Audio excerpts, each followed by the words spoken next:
My name is Alfonso Wieland. I come from Peru, and I work in an organization named Peace and Hope International that has offices in Peru, Ecuador, and Bolivia. Jeremy and Baroness Scotland both spoke today about the idea that Peace Day is as much about violence in our homes and in our local communities as it is about conflict on the international stage. Why then is it important for organisations dealing with issues of domestic violence to come together on Peace Day? I think because it's a very huge problem for our countries. You may know that the domestic violence has more women died than any war, and that is a terrible thing for not just for our country but for humanity. So I think coming together, it's a good opportunity to share our experience and also to be energized for the other experience and work together to ending violence. I think it's possible for this generation to do a different thing instead of combating violence against women and kids.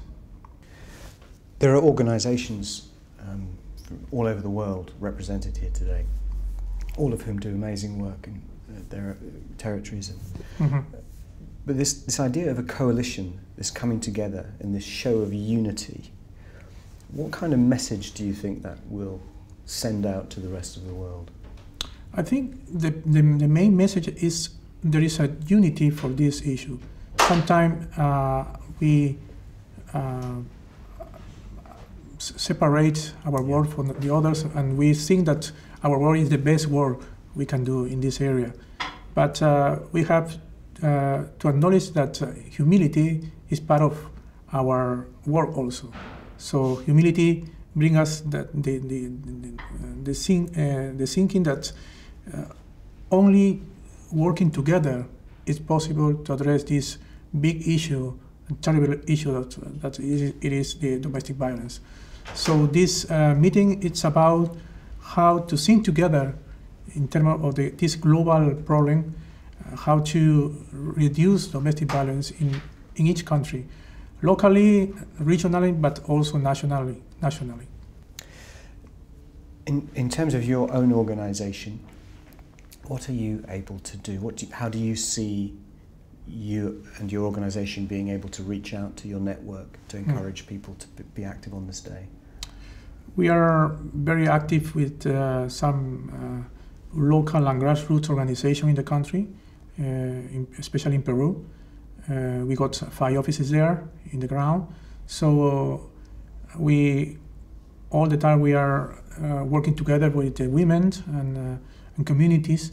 So this sense of to be not just local but global, I think reinforce the task, this tremendous task that it is to combat violence. So I think we could share with our network within the country in Peru, Bolivia, and Ecuador that it's possible to fight against this particular problem, social problem, and go ahead in terms of our thinking and our strategy to do that. On the other hand, also my organization, it's very linked with churches in those countries. So I think churches has a key role to combat violence, because in many communities in Latin America, the presence of the state is very weak, but you can find in each community churches. So through the churches, it's possible to spread the message that it is possible to combat violence, to build a culture of peace in those areas. So we can do that. And also the third thing for me in this conference was, and it's a very challenging, is how we can go to the corporate sector, the business sector, and say, look, this problem is affected you also, your business, and why not to have an alliance, a national alliance to combat the violence. because the business sector also is everywhere in the country. So it's possible to address this problem. So Peru, for instance, is a country that is growing economically, but still the idea of development for the country is just to build roads, to build some premises and buildings in terms of state, but not to build a different way to live in terms of relationship between men and women. So we can say to the government, it is possible to reduce, as Baroness Scotland said this morning, it is possible to reduce the criminality and especially domestic violence. So it's not a dream, it's a real thing to do that. And do you think people are do you think they'll join in? I think yes, there is more awareness now in terms of the country about these problems. Every day we hear in the news in my country that the increasing of the violence in terms of the women.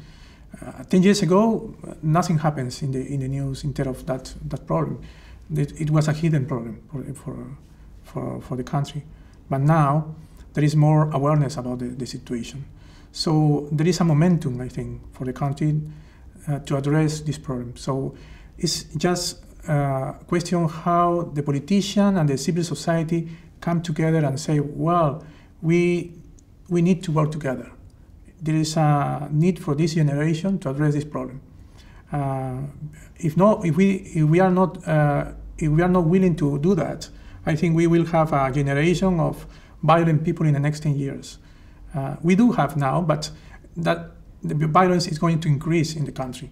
So this is the momentum, the historical momentum for the country to address the problem. And I think there is hope in this area. How important is raising awareness of issues of domestic violence in the context of a greater peace, a world peace? I think it's a very key issue to raise this awareness, because the violence at home it's higher. And sometimes people said, and politicians said, this is a private problem. It's not a public. It's not a public problem. We have to say this is a public problem. This is a national problem.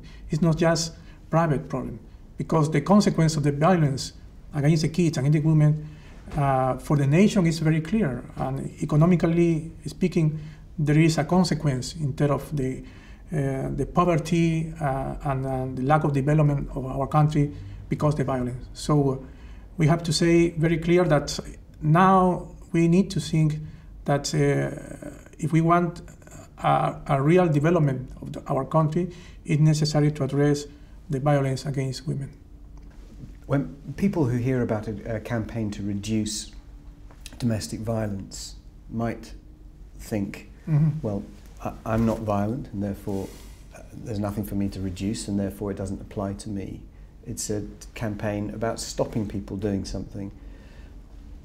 But what is it that people can actively do? What is it they can do on Peace Day 21st September to support the campaign? I think the problem happens everywhere, in every family, and I think especially for men, it's a challenge, because sometimes we think the violence against women, it's a problem of the women, just the women, and we train the women in terms of their rights, how to identify the violence, what is the service that the government provide to the victims. But we are not training the men in terms of their behavior, their culture, the way the men have a connection or relations with the women. So I think we need to challenge our culture in terms of, for instance, in Latin America, the machismo is very well known, and the women must serve the men in different ways. Even that the women work, she has to go back to their home every day and do their housework to feed the kids, and she has a double work. And the man he's not really committed to in terms of to care the family. So we need to challenge that culture also. So It's a question of relationship, a good relation between men and women. So I think one person asking me now this morning that it is possible to measure violence reduce violence in the house. Maybe not. It's a quite difficult thing to do that. But I think it is possible to see if in the families the relationship between men and women and with the kids improve in this generation, and we will see the result in reducing the criminality in terms of the domestic violence, for instance. We will see the result in terms of people that are more awareness about the situation of their neighbor, and for instance, giving volunteer work for the community. It's another way. So I think it's important. It's an important issue in terms of peace. Domestic violence is part of this peace process that the world has to walk in this generation. Do you think it's possible to create a world record, to reduce the world record for the largest reduction of violence? I think yes, it is possible. I think in terms of society, you could see the result in terms of reducing the criminality in our countries. You will see a healthy generation of children in our country that, for instance, in terms of suicides in Peru now it's increasing in terms of the teenagers. The number of suicides in the capital, in Lima, for instance, it's higher than the last 10 years, and it is because of the violence. It's because of the violence in their homes. So one result could be if we see reduction of the suicides in the teenagers, and in the other hand, it's to see more women and kids awareness about the violence, because sometimes violence is normal for them. I remember once I spoke to a lady and I asked her if she suffered violence in her house, and she said, "No, I got a good family, blah blah blah."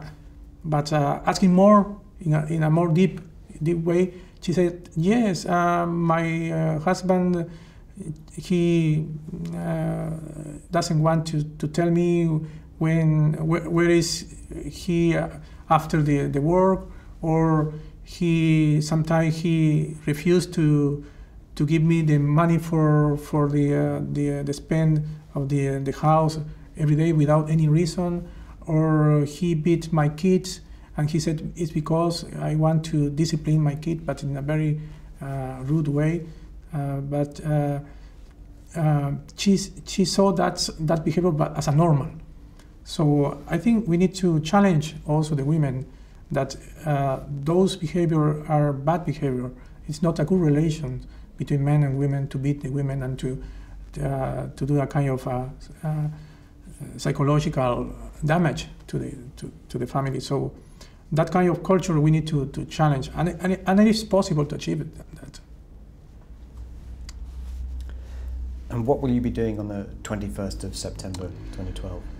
I hope I can go to some maybe some places and visiting some communities and speaking about the importance of peace in our houses, in our home, in our families, and speaking also about there is hope to overcome violence in the families. So maybe I will pray for that also, that God bring us wisdom to reduce and eliminate domestic violence.